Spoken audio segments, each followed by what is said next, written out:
Hello, hello, and welcome to the weekly live show. Hello, everybody. It is Wednesday, April 13th. Yes.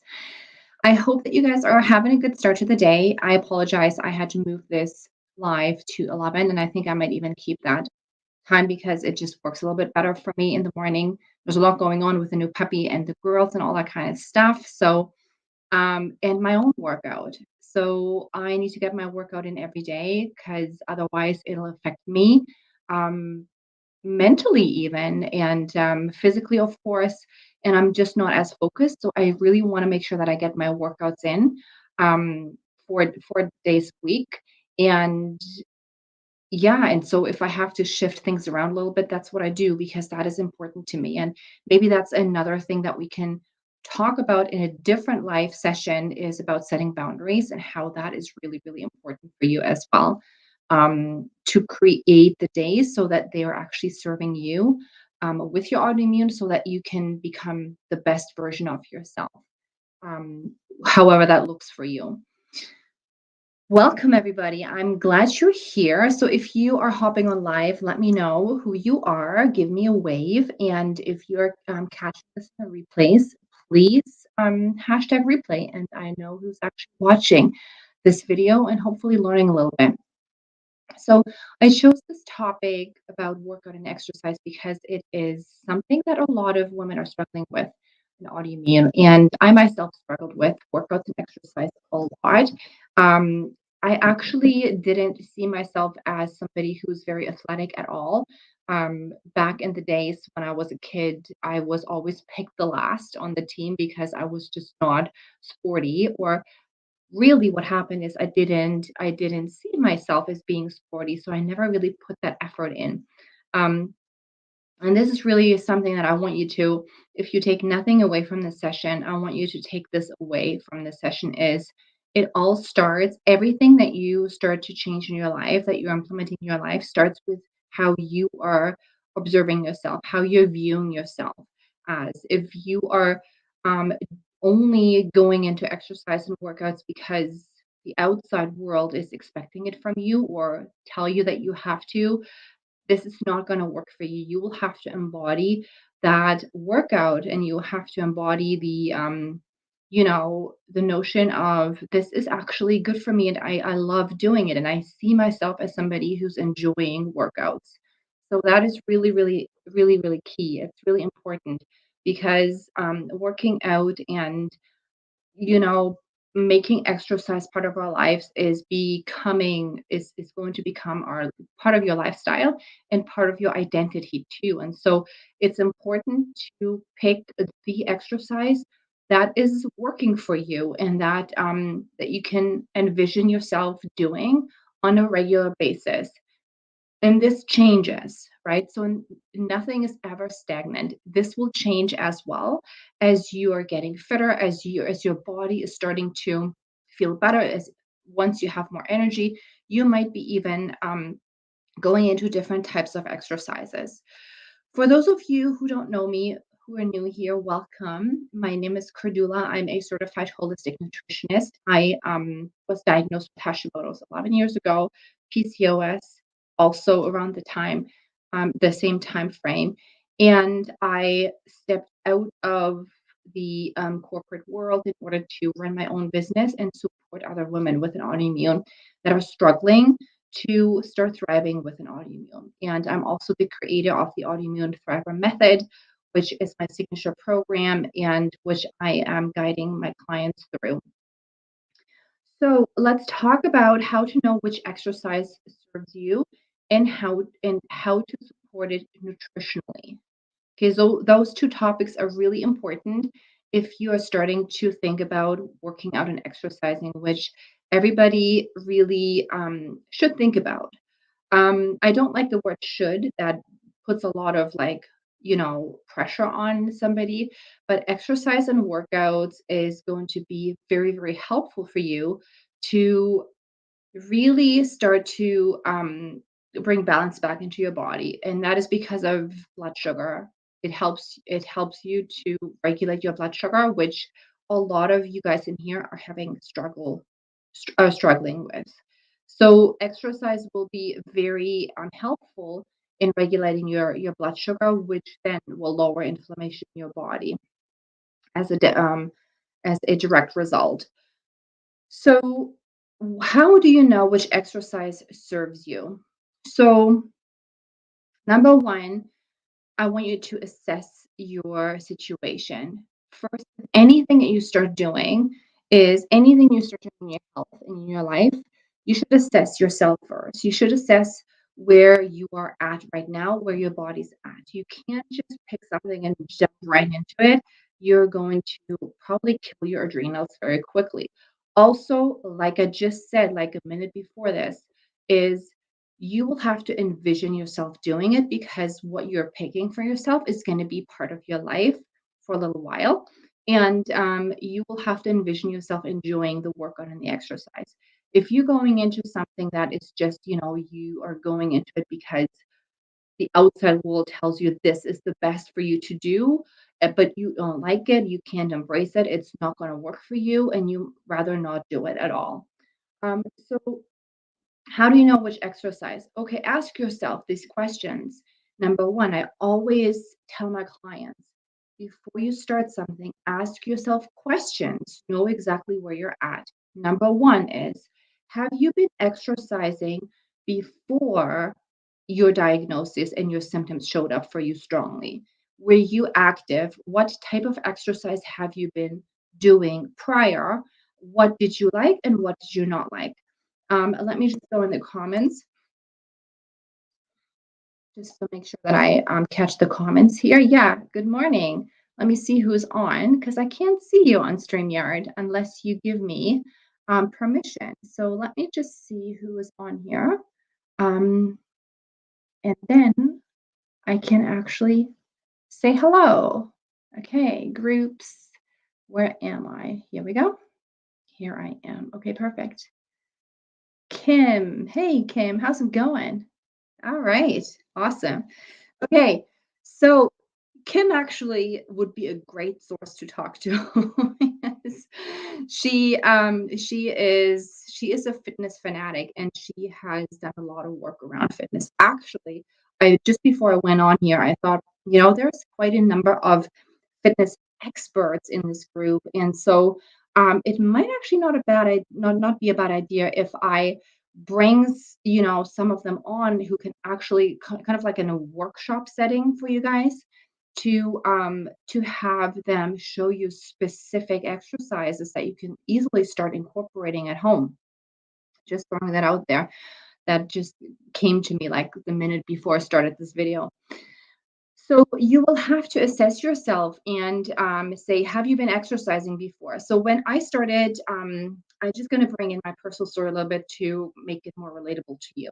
Um, so when I started exercising, I always started exercising on and off. So I had gym memberships, didn't work, I didn't go. I went to yoga for a little bit, didn't like it. I went to what else did I do? I went biking, and that is actually something that I always enjoyed. I always enjoyed biking as a kid, and I started running, which was not a good fit for me. Running is just doesn't sit well with my body. So I tried all of these different things. 11 years ago, when I was diagnosed, my energy levels steadily dropped. So when I was diagnosed, my energy was still okay.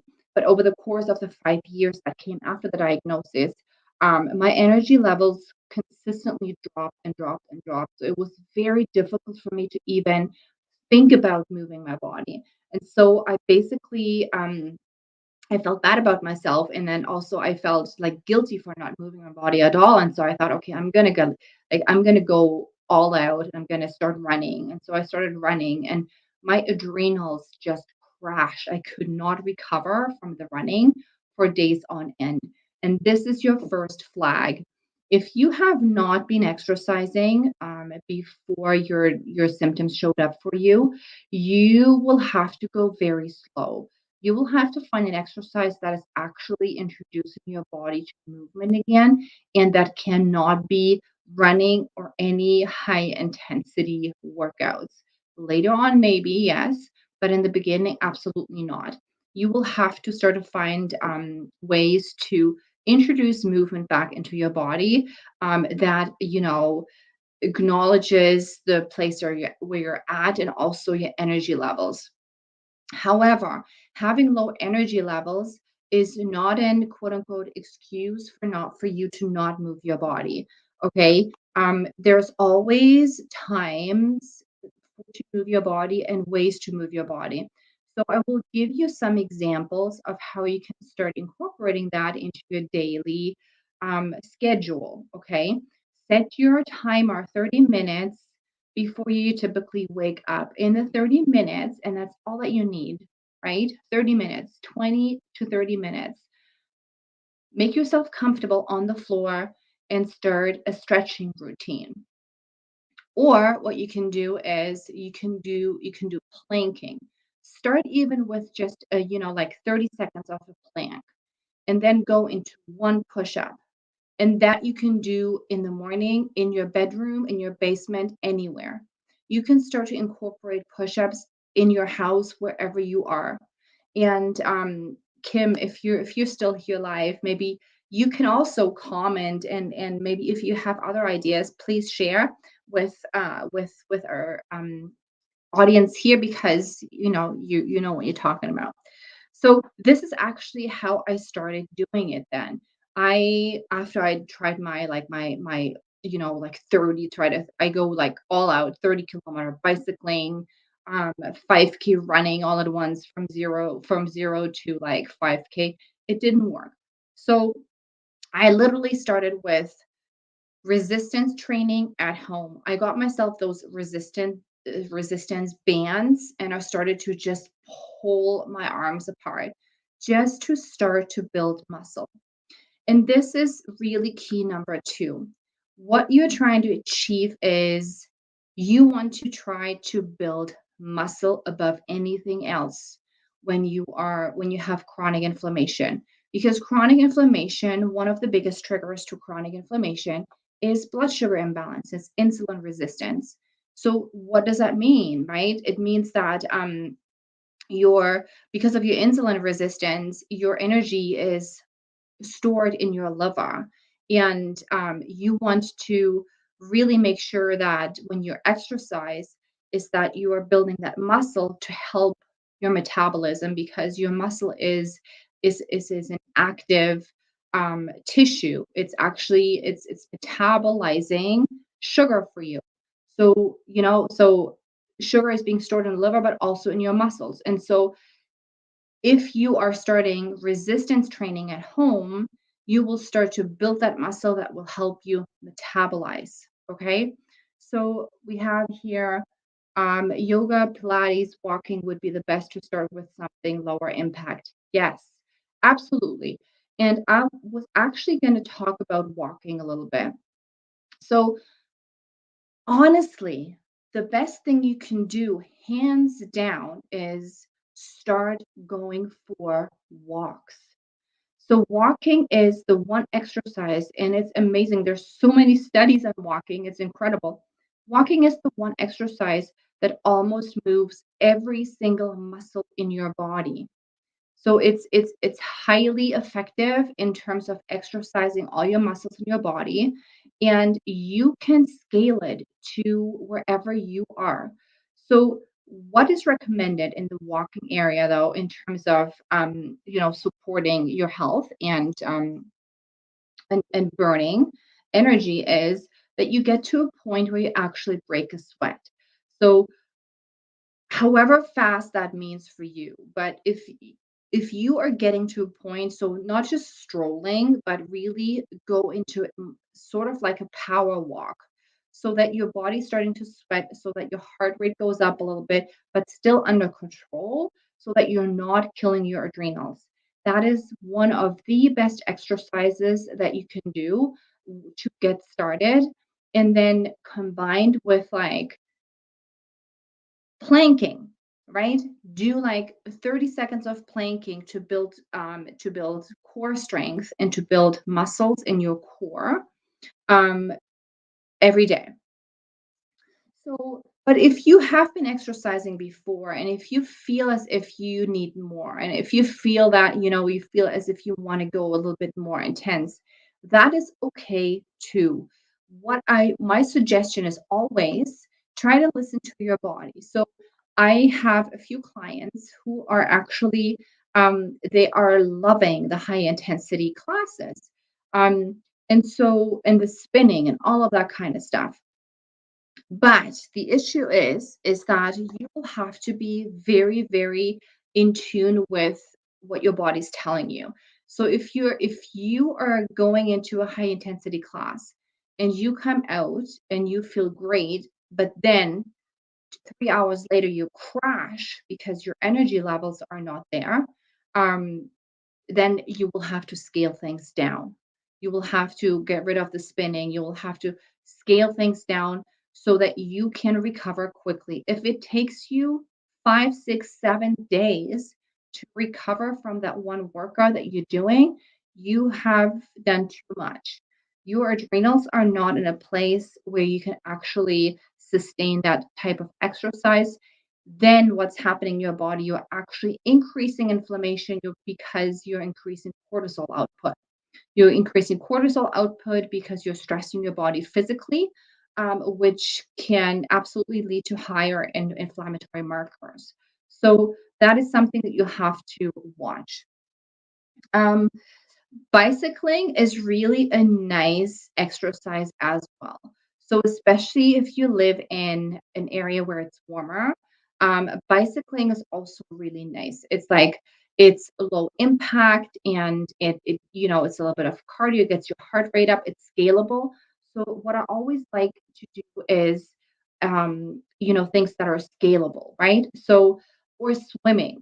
Swimming is also a really good exercise that you can incorporate because it again it really it supports all the muscles in your body.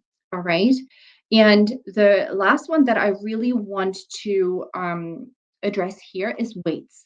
So if for me in the beginning cardio was a no, because my adrenal health was so low, my cortisol was so low, so I actually was going into adrenal fatigue stage 2 where my cortisol wasn't spiking anymore. My cortisol was really, really low. So I had to exercise, but I could not exert myself at all. So I actually went into weightlifting, which is interesting because I never saw myself as somebody who was actually lifting weights. And you will have to really keep an open mind when you're starting to think about exercise and which workouts for you.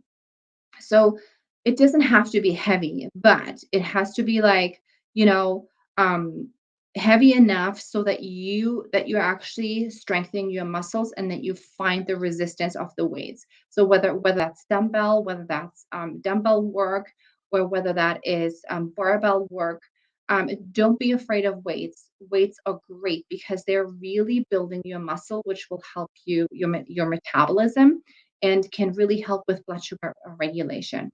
Okay, so that is for the exercise. Now we're going to go into how to support it nutritionally, okay? Because there's a few key factors that I want to share with you to really to make sure that you keep that in mind when you start your exercise, okay? When you are starting to exercise, and even though you might be on like a blood sugar protocol or blood sugar protocol or a diet that is helping you to regulate your blood sugar, which I would do with almost everybody in my client coaching. Um, the difference is that for the blood sugar regulating, you'll have to really make sure that you buffer your um, carbohydrate intake so that the simple sugars are not being broken down quickly in your body, right? So that is mostly with food combining. Um, but when you are starting to exercise first thing in the morning, and all of you guys who are intermittent fasting because you think intermittent fasting is great for you, it can be helpful. But if you are going to exercise first thing in the morning, intermittent fasting is the worst that you can do. So the worst in terms of if you're not having anything to eat before you're starting your workout, you are just harming your adrenals and your blood sugar dysregulation so much. Um, reason is that, like I said, sugar is the main source of energy in our bodies. So that is the first go-to when our bodies exert energy. They need the energy, and the easiest source for our bodies to grab that energy is from sugar. So basically, carbohydrates, simple sugars, are being broken down very quickly. So having something to eat like 30 grams, which is like a banana or even half a banana of, carbohydrate foods before your workout can really help you to sustain your workout. If you're not eating, what happens is that there's no easily accessible sugar in your blood, in your system. So while you exert energy, your body needs that energy to refuel during the workout, and it's starting to try to break it down from muscle and try to get it from the liver. That is a process that takes time and it takes longer in the body. And so, your body can't keep up with breaking down that sugar that it needs for the workout. So you'll feel mid-workout, all of a sudden you're like, whoa, I can't do any more. Like I'm totally like I have zero energy left. And you starting to feel sore immediately and sluggish, and oh my God, you're huffing and puffing. That is not how you want to feel, right? You want to feel sustained. You want to feel, yes, maybe you want to feel the burn, which is fine, but you don't want to feel as if, oh my God, I have to just sit down because I can't move my muscle anymore at all in the slightest. Okay. So have something to eat 30 minutes before you work out, 2 days before a workout. That's amazing, right? That's all that you need. Half a banana, half an apple, whatever it is. Make it high sugar, right? Make it high sugar because your body actually needs it during that time. The second tip that I was going to share with you is um, after you're done with your workout, you need to refuel your body quickly. So within that 1 hour time frame of when you stop your workout, after that, an hour in, your body is at your cells are at their most absorbable state, right? So you want to make sure that you give them the fuel that they need in order to rebuild. Because exercise, what is exercise? Exercise means that you're actually breaking down muscle first to rebuild stronger muscle cells. So you for the rebuilding, you need building blocks. So you need certain nutrients, okay? So which means you will have to get your protein in quickly within the hour so that you give your body the protein, which is the main building block to repair cells very quickly for your body to use it. Okay, so have like a protein shake after, or just you have an egg, or take something if you need to drive from your workout to work or whatever it is. But make sure that you have something high in protein and healthy fats within that hour of your workout being done. So that is number two that I really wanted to share with you. So that way you kind of like frame your workout with nutrition, and it'll help you to sustain energy, and it will help you to rebuild your cells. Okay. Um, all right. Let me see if there's any more comments. I don't see any right now. Okay, perfect. So I hope this was helpful. So again, to summarize, assess yourself, see where you're at, start slow, start with resistance training, start walking, like the low impact, scalable exercises that you can do. Try to do it, 3 days a week, 4 days a week, even just 1 day a week. Get into the habit. But the most important thing is here. It's all in here. It's always in your mind. You have to see yourself as somebody who can incorporate and integrate exercise into your life. Don't do it because other people tell you to do it. It's becoming part of your lifestyle, and it's going to become part of your identity. So pick the one that is speaking to you at this moment in time and just give it a go. Imperfect action is the best action. Then you learn and then you can scale and then you can move on. All right. Thank you everybody for joining me, and I will see you again soon, and I hope that you have an amazing day. See you guys later.